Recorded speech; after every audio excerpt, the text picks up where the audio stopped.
Good morning. All right. So today we're going to go ahead and tackle this FXR. We're pretty much going to stick with the electrical side of the house. I need to get that buttoned up.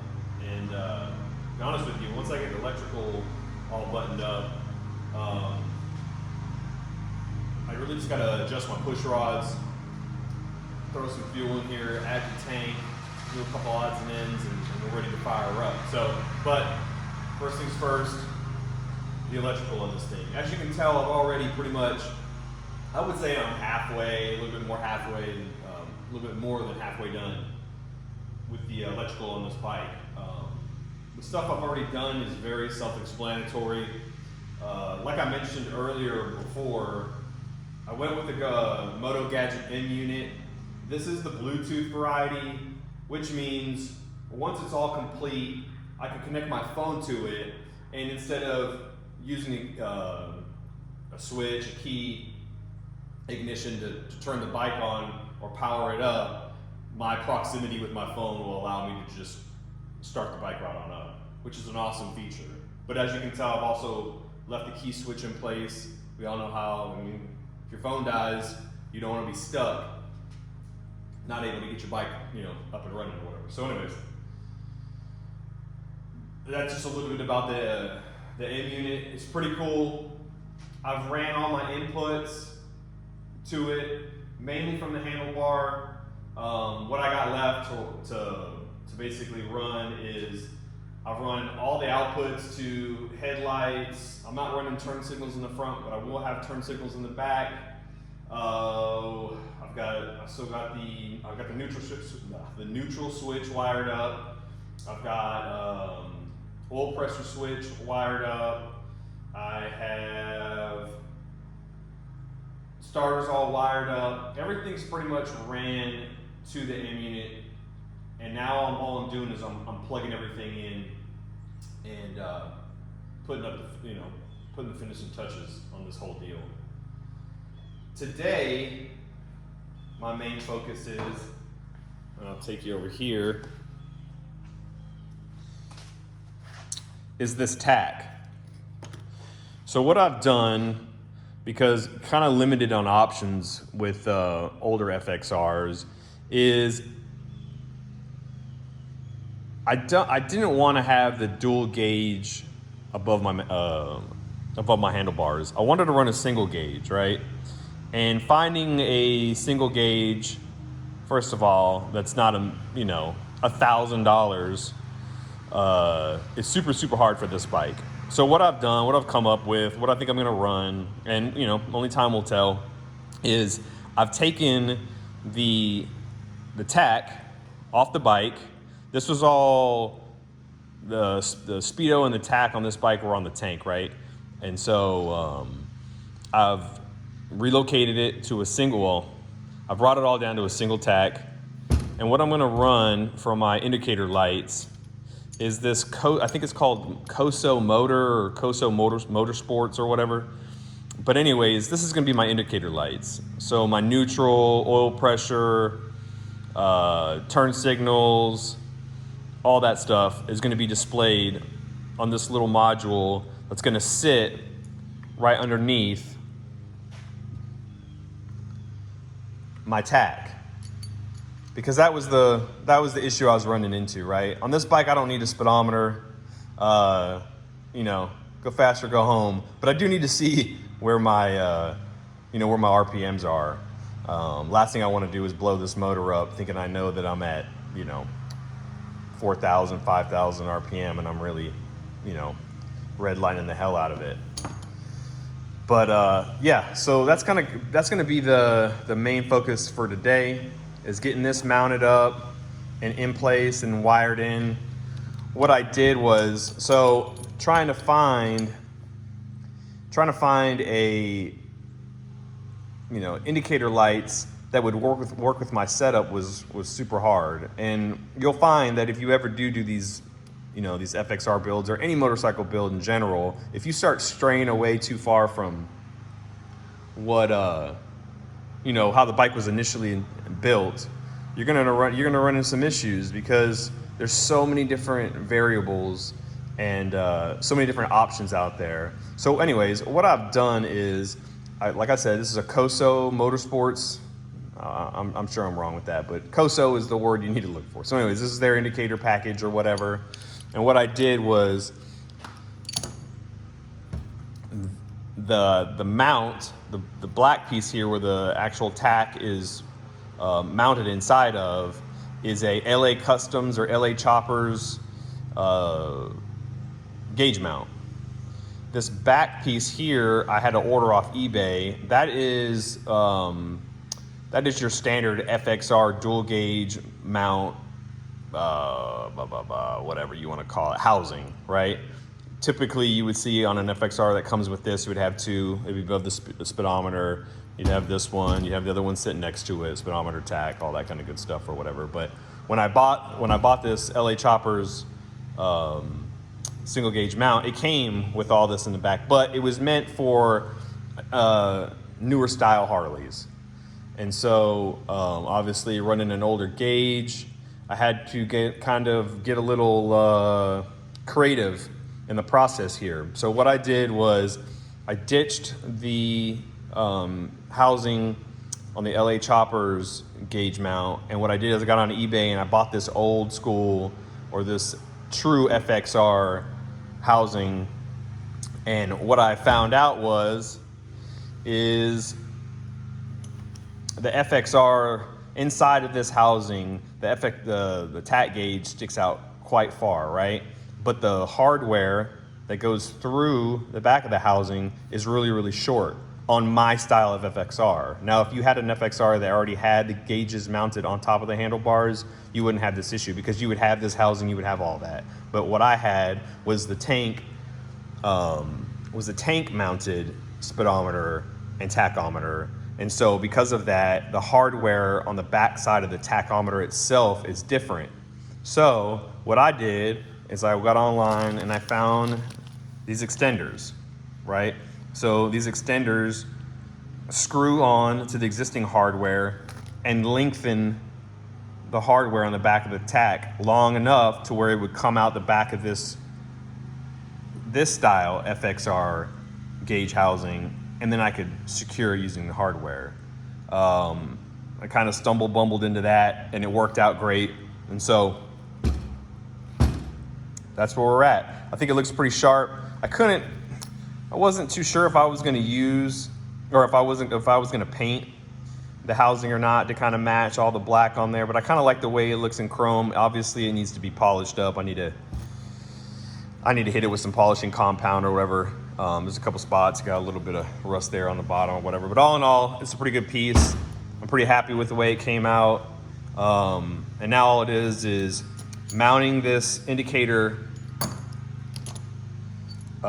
these indicator lights to the backside of the, what do we call it? The drag bars that I've got on my bike, right? But I need to get a plate back here, so I can secure this thing to the mount. But anyways, hopefully that explains what I got going on.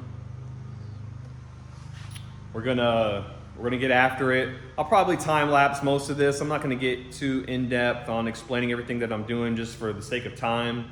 It's gonna take a while to do all these things. Then I gotta go make a parts run. I gotta leave the battery, a few odds and ends, to hopefully get a good amount of work done on this bike today. But you know, we'll see. We'll see what life throws at us today, but let's get after it.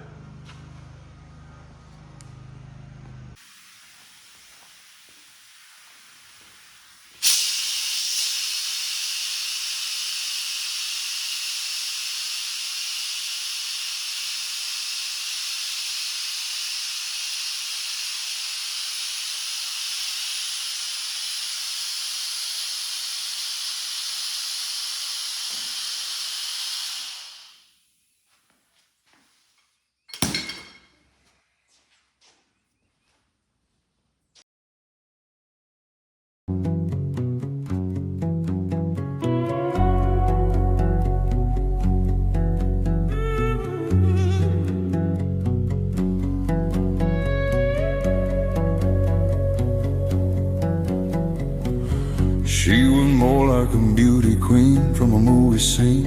I said, don't mind, but what do you mean? I am the one who will dance on the floor in the round. She said, I am the one who will dance on the floor in the round. She told me her name was Billie Jean. She caused a scene, and every head turned with eyes that dreamed of being the one who will dance on the floor in the round. People always told me, be careful what you do. Don't go around breaking young girls' hearts. And mother always told me, be careful who you love and be careful what you do. Oh, the lie becomes the truth. Hey, Billie Jean is not my lover. She's just a girl who claims that I am the one. Oh, babe, but the kid is not my son.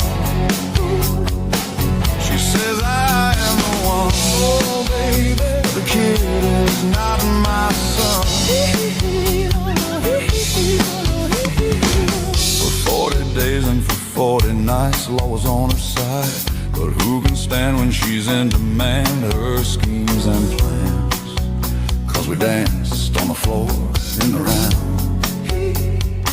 So take my strong advice. Just remember to always think twice. Do think twice. She told my baby we danced till 3. Then she looked at me, then showed a photo of a baby crying. His eyes were like mine. Go and dance on the floor in the round, baby. People always told me, be careful what you do, and don't go around breaking young girls' hearts. Don't break no hearts. But she came and stood right by me, just to smell of sweet perfume. This happened much too soon. She called me to her room. Hey, yeah. Billie Jean is not my lover. She's just a girl who claims that I am the one. But the kid is not my son. No, no, no, no, no, no, no, no. Michael Jackson.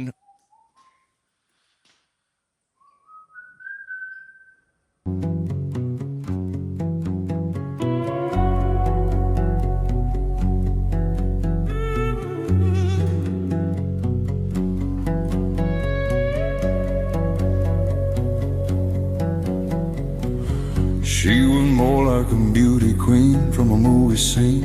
I said, don't mind, but what do you mean? I am the one who will dance on the floor in the round.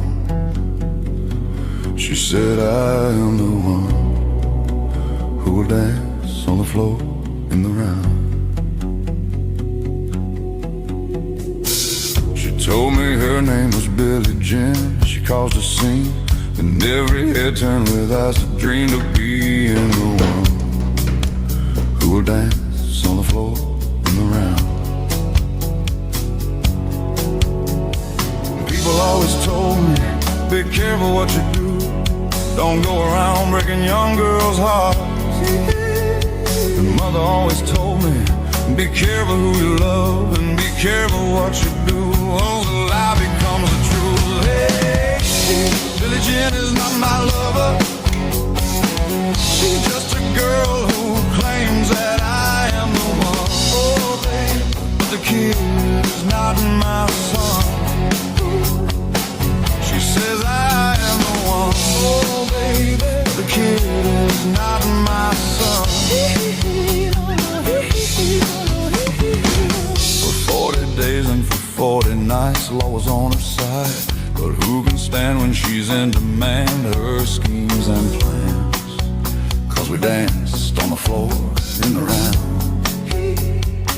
So take my strong advice. Just remember to always think twice. Do think twice. She told my baby we danced till 3. Then she looked at me, then showed a photo of a baby crying. His eyes were like mine. Go and dance on the floor in the round, baby.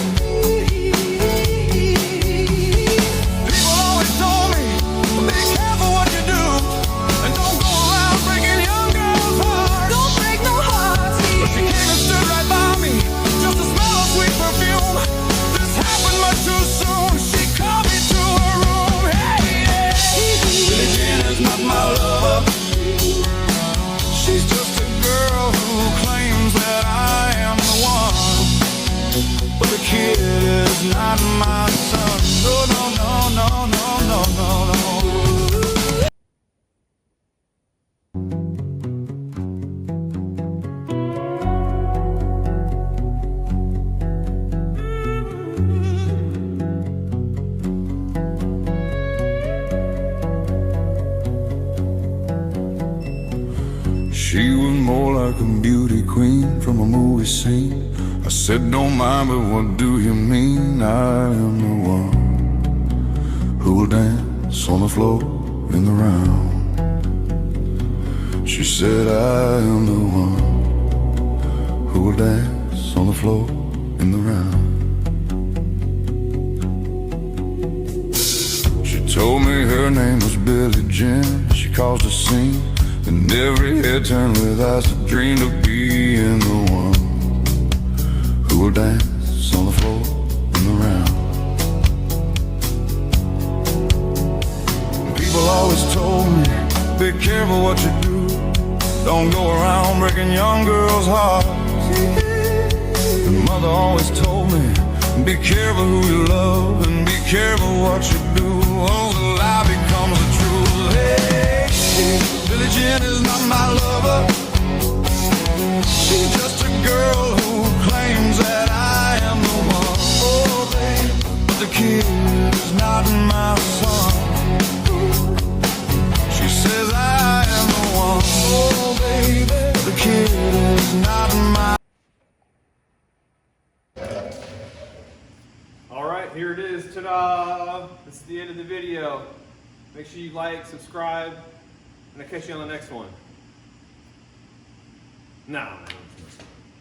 So I think the last time we left off, the bike was nowhere near this point, but the way she sits right now, 98.5% complete.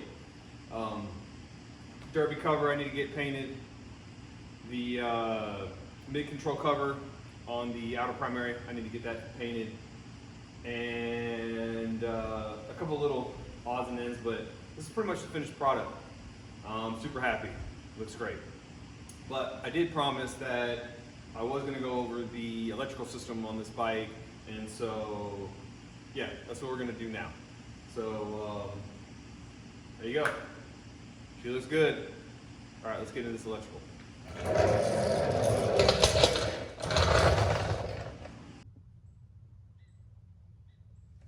All right, so here we go.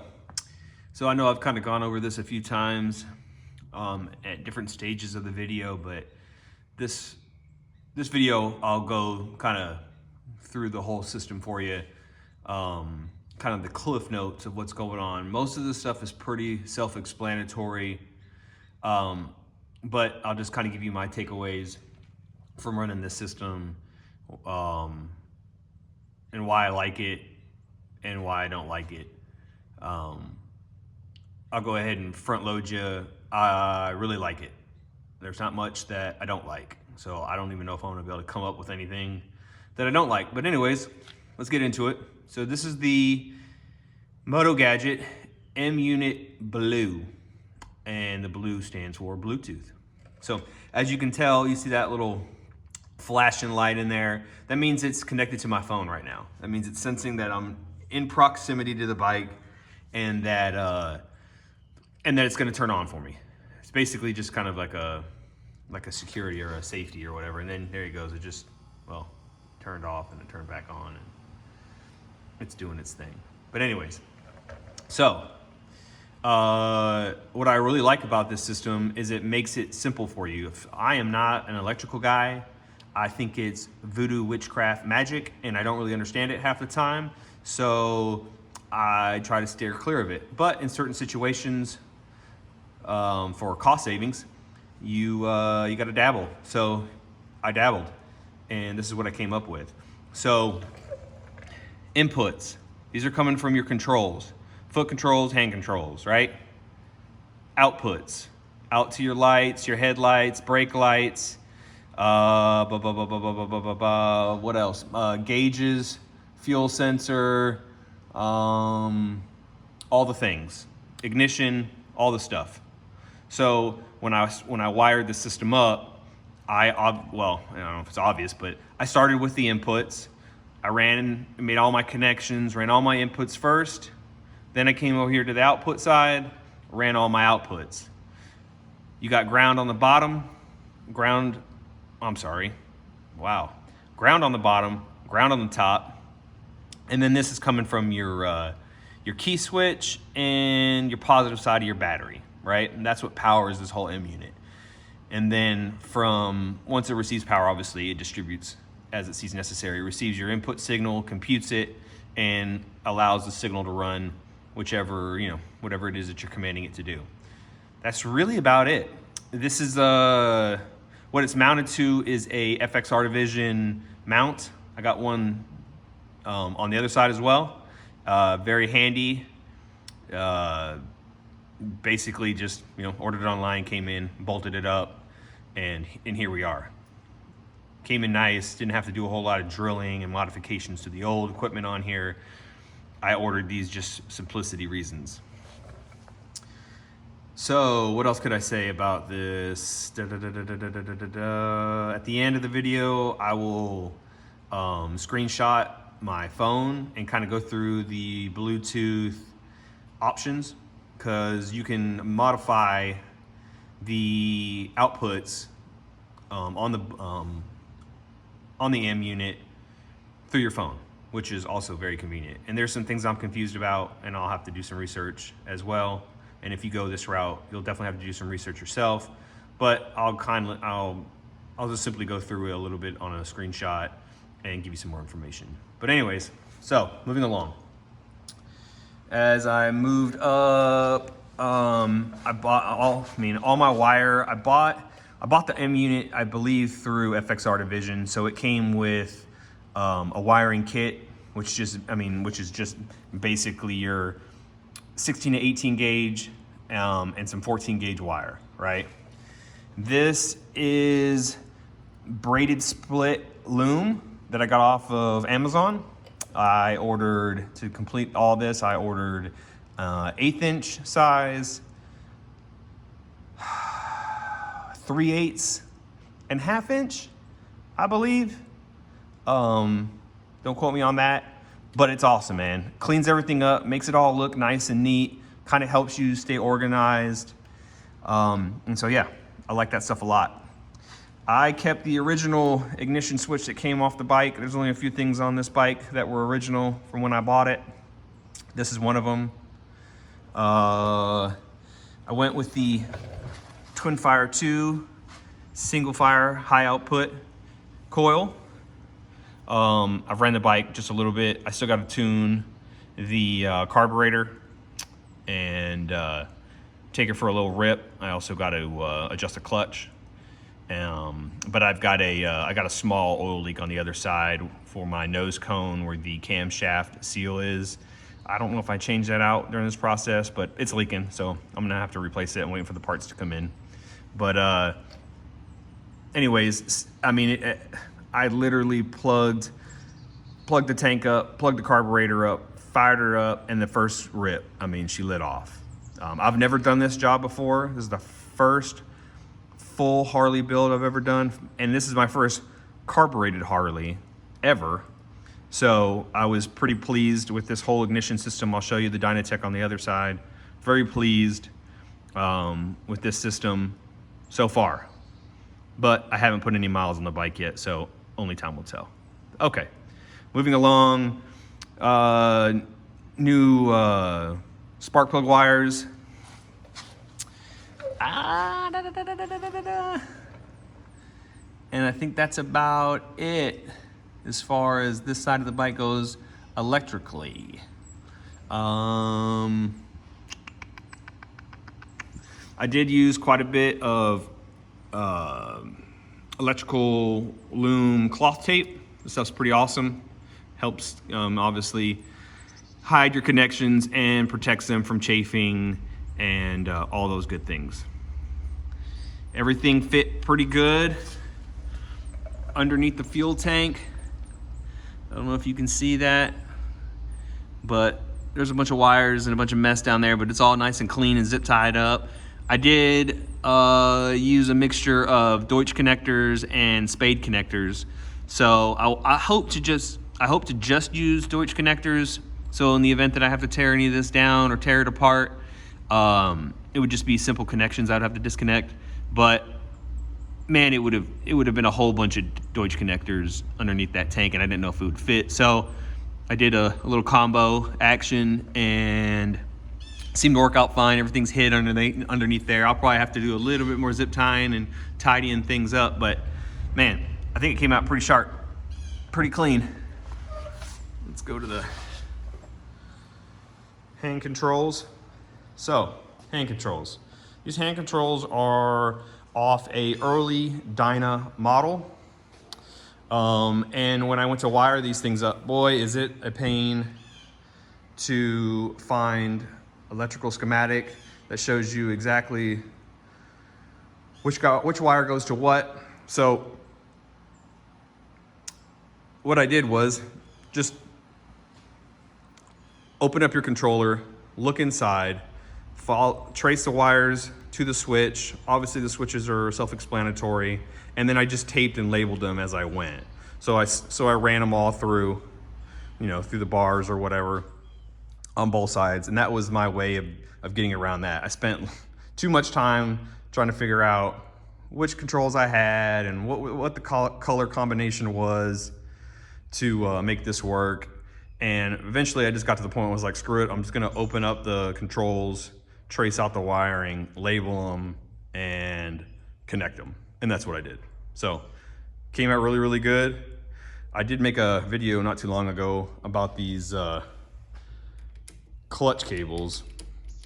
I'm sorry, throttle cables. And I'm still kind of pisses me off a little bit, but you know, you got a push and pull cable, right? This pull cable, this backwards forward cable, fits in there nice and snug. Everything's good to go. But this guy back here really pisses me off. I don't know why it doesn't fit snug in there. You know, I tried all the things. And so basically what I did was just kind of stop it from sitting there and vibrating the hell out of it while the bike's running, because this is a Evo, and oh boy, does it vibrate. I went just ahead and zip tied it right there, and that's kind of seemed to fix the crazy play in all of this. But anyways, if you run into that issue and it's frustrating you, it frustrated me. The tack, I explained this will be part of the video, but I'll kind of go over it again. Stock tack doesn't have any gauge, or doesn't have any indicators in the gauge. So I had to come up with an idea, and what I went with was the Coso Motorsports, I believe that's what it's called, indicator light panel. And so I fabricated this up, and you've seen it earlier in this video, and it came out really, really good. I did mount it backwards, so now I got to take it apart and flip it upside down because I'm an idiot, but it's awesome. I got oil pressure, turn signal, neutral switch. When it's running the ABS lights on there, I don't have ABS obviously, so I'll have to get in there and figure out how to get that off, or I'll just leave it there and just roll with it. And I think that's it. That's all I need. Really primarily concerned with is oil pressure. And yeah, so came out really, really good. All the wiring came out really, really good, as you can see. Nice and tidy, maybe a couple zip ties needed, but we're looking good. All right, coming down here to the, let's see here. Scroll on down. There we go. All right. I think you can see it or get the gist of it. The brake pedal's in the way. I'm not doing anything about that. Dynatrack 2000, pretty sweet. Comes with all the instructions. Tells you how to wire it up. All your little DIN switches, gives you the correct order for all of them. When you get it, obviously it's not configured to your bike, so you got to read through it a little bit, but I'm telling you, super easy. No rocket science required. Man, I plugged it all up, fired it up, first rip, like I said, everything ran great. So very happy so far with this. We got to put some miles on it. The one thing I was warned about is these bikes like to get a little hot. So in the summertime, you got to pay attention to that. What comes on the bike is a mechanical ignition system, okay? But the problem with a mechanical ignition system is it's a electrical mechanical. So anyways, the problem that comes with that is you have a huge ignition module that sits on the backside or beneath or underneath the right side cover. And it usually sits right around there. Well, that's now gone.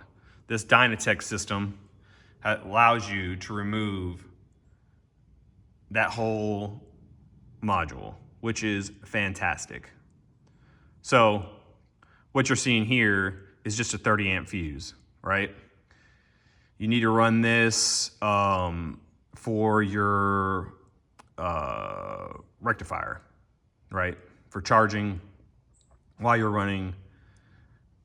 This is what you're gonna connect to. It's gonna connect to the positive side of your battery, and you are good to go.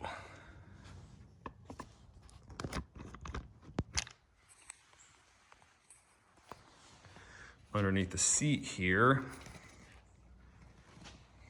is the battery. And that's it.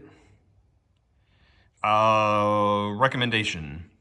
I used FXR Division, has on their website, and you can Google it, is a wire diagram / schematic of how to go about wiring this thing.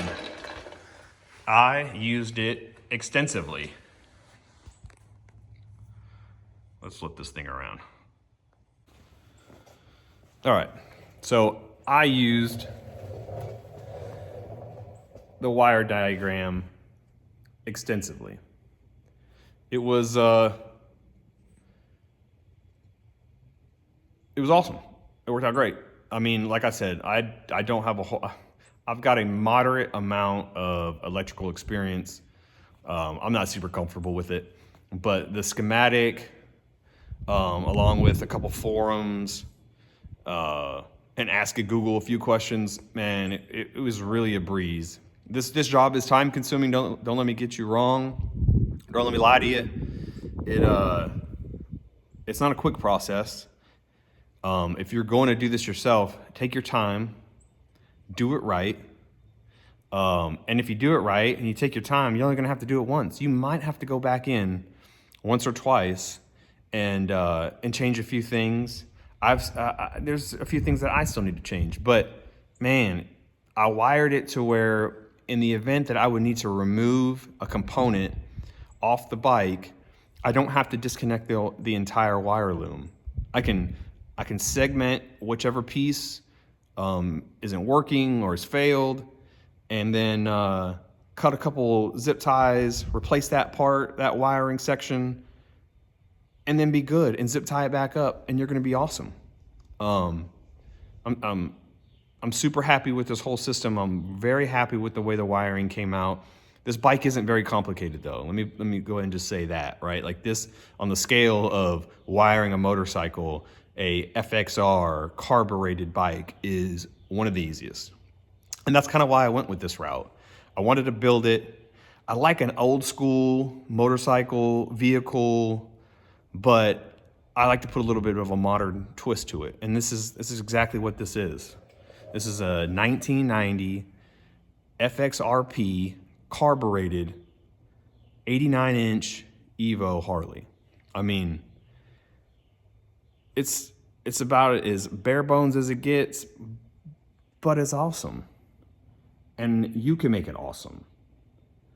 It just takes a little bit of time and effort, and maybe a couple videos like this to kind of get you pushed in the right direction and get you going. So I'm gonna go ahead and wrap up this video. If you got any questions, obviously leave a comment down below. I understand some of this stuff is kind of tricky, and I had a lot of questions. There were some frustrations, but you just stay strong, slow and steady. And you can get it done. It's awesome. So anyways, thanks for watching. Remember, like, comment, subscribe, all the things. As you can see, I have a decent little shop here, but guess what? I need a lot more stuff, like tools and equipment. And that is why I'm doing this. I'm doing this not only to help other people, but hey, I mean, I'm doing it for free right now. No one's paying me. I don't have any promotions. This is just me in my garage, tooling on things that I think are cool and sharing my experience. So anyways, if you find any value in this, give it a like. Please subscribe. That's all I got for right now. And then next time you see me, we should be back in this F100 into the bay and getting this bed off so I can chop it down, and then chopping down the frame. Maybe I'm gonna put shelves up there in the back. I'm gonna get rid of that 3-level shelf I got over there. It's taking too much floor space up. I need to get some shelving up on the walls so I can get some of these bigger items that I don't use much up and out of the way. But yeah, stay tuned. Lots of stuff gonna be going on this channel, and I'm excited. All right, we'll see you later. Peace.